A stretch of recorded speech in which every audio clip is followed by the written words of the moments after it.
طيب اخيرا رجعت لليوتيوب. صراحة أنا من ساعة ما بدأت القناة وأنا نفسي أنزل فيديو من غير ما أقول آسف على التأخير، لكن معلش اعذروني، كان عندي امتحانات وكان عندي ضغوطات كتير، فعلشان كده ما كنتش قادر أصور نهائي. المهم عندنا النهاردة مراجعة جديدة، وعلى ما أسلم عليكم وندخل في الانترو ما تنساش تضغط لايك واشترك في القناة وفعل الجرس علشان يوصلك كل جديد. السلام عليكم ورحمه الله وبركاته. ازيكم يا شباب، عاملين ايه؟ يا رب تكونوا بخير. رجعت لكم في حلقه جديده وفيديو جديد. مراجعتنا النهارده هتكون مختلفه شويه، مش هتكون على الموبايل، لا ده المره دي هتكون على المايك، واللي هو مايك الماونو AU-BM 422. عشان ما اطولش عليكم خلونا نبتدي. اول حاجه هنبتدي بفتح العلبه، واول ما هنفتح العلبة هنلاقي في البداية قطعة فوم علشان تركب على المايك علشان تقلل من الصوت اللي بيكون خارج اثناء الكلام، وكتيب التعليمات اللي محدش بيقراه، وفلتر للصوت برضو نفس الكلام علشان تقلل الهواء الخارج اثناء الكلام،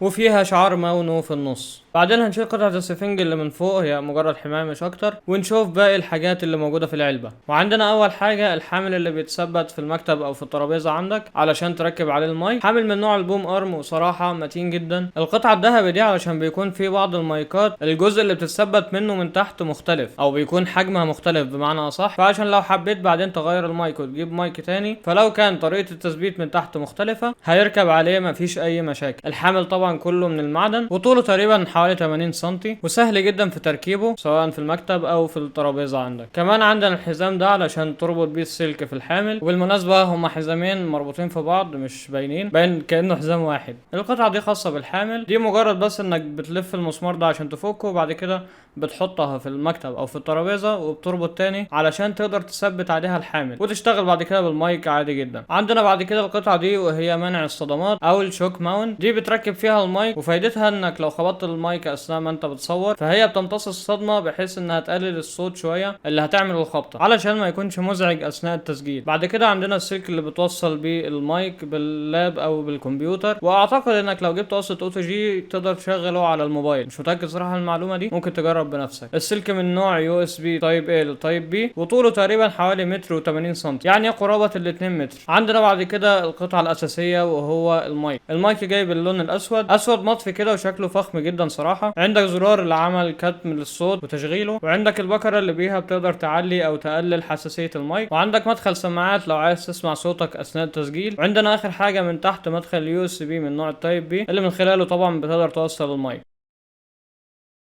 ودي كده كل الحاجة اللي موجودة عندك في العلبة. صراحة العلبة مليانة فيها كل اللي انت محتاجه، كل اللي عليك بس ان انت هتركب وهتشتغل على طول يا معلم. وفي كمان الاستيك ده ما ظهرش تقريبا في فيديو فتح العلبة، والاستيك ده فايدته علشان لو في استيك فك من القطعة اللي هي منع الصدمات دي تقدر انك تغيره بالاستيك ده، فصراحة اللفتة حلوة منه. من ناحية التصميم فالمايك جاي بالكامل من المعدن، وزنه مش تقيل تقريبا حوالي 200 جرام. عندك زرار باللمس بيعمل كتم او تشغيل للصوت، الزرار ده لما بينور باللون الاحمر معناها ان كده المايك معمول له كت، فبالتالي صوتك مش هيطلع في التسجيل. لما تدوس عليه دوسه ثانيه بينور باللون السماوي، كده معناها ان الصوت اشتغل وهيبدا يسجل معاك. تحت زرار الكتم عندك البكره علشان تقدر ترفع وتقلل من حساسيه المايك، كل ما هتقلل في حساسيه المايك هيكون احسن علشان يقلل من حجم الضوضاء اللي حواليك. فنصيحه لو انت في مكان حواليه دوشه كتير حاول تقلل حساسيه المايك، بس ما تنزلهاش جامد برضه علشان صوتك يكون واضح، يعني خليها ما بين 50 ل 70% كده، اعتقد هتبقى كويسه. كمان عندك مدخل سماعات لو حابب انك تسمع صوتك اثناء التسجيل، ومن تحت عندك مدخل USB من التايب A للتايب B. بالنسبه للحمل اللي جاي مع المايك فصراحه الحمل ممتاز جدا، ما واجهنيش فيه اي مشاكل، يعني مثلا المايك اثناء ما انا حاطه ما بينزلش لتحت لوحده، مرن في الحركه، وعلى اي وضع هتعمله المايك هيكون ثابت معاك ما فيهوش اي مشاكل. بالنسبه للصوت فالمايك بيجي من نوع الكوندنسر مش الدايناميك، لكنه بيجي بنمط الكارديويد، بمعنى انه بياخد الصوت من جهه واحده اللي هي جهة الازرار اللي موجودة في المايك، فيعني انت لازم تكون حاطط المايك بحيث ان الازرار تكون هي اللي في وشك. فمثلا انا لو لفيت المايك بالشكل ده هيبتدي صوته يقل لحد تقريبا ما يختفي خالص، لكن لما هنبتدي نرجع الصوت هيرجع زي ما كان لحد ما يرجع زي الاول. فبس هي دي فكرة الكارديويد باختصار يعني. وبالنسبة لجودة صوت المايك فانا شايف انه ممتاز جدا وتقدر تحكم عليه بنفسك. واحب اقول لك عزيزي المشاهد ان كل التسجيل اللي انت سامعه من بداية الفيديو لحد دلوقتي فالصوت من غير اي تعديلات نهائي، يعني انت بتسمع الصوت الخام بتاع المايك، وبتعديل بسيط جدا هتوصل لجودة الصوت اللي انت سامعها دلوقتي. فلو انت شخص مش محترف قوي في تعديل الصوت وعايز مايك تسجل بيه على طول وتنزل على طول، فالمايك ده هيساعدك جدا في النقطة دي. بصراحة برضه انا مش بعمل التعديلات الاوفر او التعديلات الكتيرة علشان اطلع جودة صوت محترمة، لا، تعديلات بسيطة جدا، يعني زي مثلا بقلل شوية من الضوضاء، بضخم شوية في الصوت، الحاجات البسيطة دي، ونرجع لصوت المايك الطبيعي من غير اي تعديل. والمايك بيجي معاه قطعة الفوم دي وفلتر الصوت ده عشان يقلل من الهواء اللي بيكون خارج اثناء الكلام، علشان ما تاثرش على الصوت اثناء التسجيل. عندك كمان منع الصدمات، ده يا رب يكون ظاهر في الفيديو. المنع ده وظيفته ان انا لو خبطت المايك كده مثلا او من هنا او هنا